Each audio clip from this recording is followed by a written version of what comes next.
Now let's take a look at how this course is structured and what you can expect to learn in each chapter. I have carefully designed this course into 9 chapters, structured around practical use cases and real-world project scenarios you are likely to encounter. Chapter 1 OAuth 2 Basics. This foundational chapter is the cornerstone of the entire course, and arguably the most critical one. Here you will master the core concepts of OAuth 2, laying the groundwork for everything we will explore later. We will cover what OAuth 2 is, why it is needed, its key components, how it works, and the essential elements you will use in the subsequent chapters. If you are new to OAuth, this is your must-watch chapter before moving forward. Chapter 2 User-Initiated Flows. In this chapter, we will dive into OAuth 2 flows involving users, designed for web browsers, mobile applications, and desktop applications. For each flow, we will explore its step-by-step workings, the challenges it addresses, and its ideal use cases. By the end, we will summarize all the flows and guide you through a decision tree to help you choose the right one for your specific project requirements.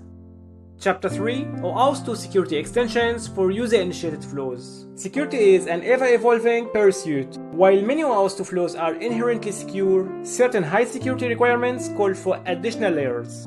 In this chapter, we will examine several OAuth 2 extensions that address specific challenges and elevate security to their next level. We will explore each mechanism step by step, focusing on the configurations and the checks required to implement them effectively. As always, we will conclude with the practical use cases and a decision tree to help you apply these techniques in real-world projects.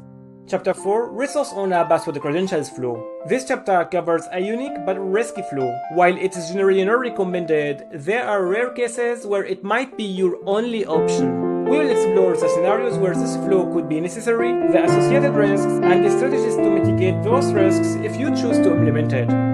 Chapter 5 Machine-to-Machine Flows. The Client Credentials Flow. OAuth 2 is not just for user-initiated interactions, it's also for machine-to-machine communication. If you are working on backend services, enterprise applications, or automated jobs, this chapter will show you how to implement the Client Credentials Flow and when to use it.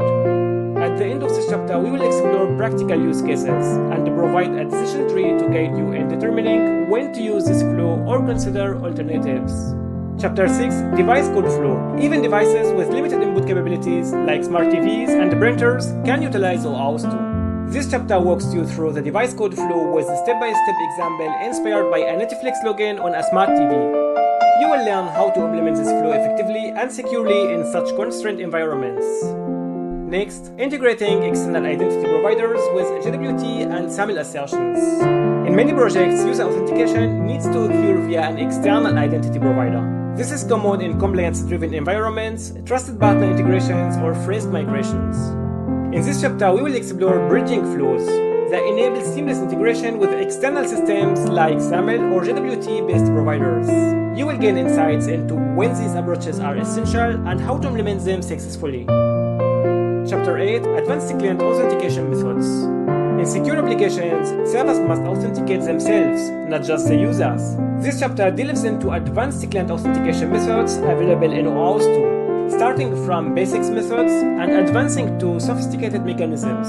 You will learn how to meet varying security levels.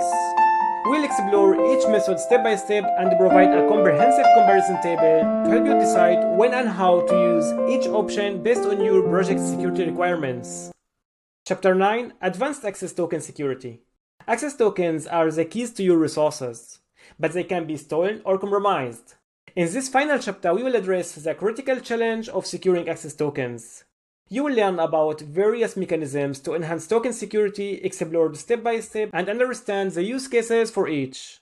By the end of this chapter, you will know how to implement these advanced techniques to protect your systems. Between chapters, I have included practical exercises to make sure you have understood the concepts clearly before moving on to the next chapter.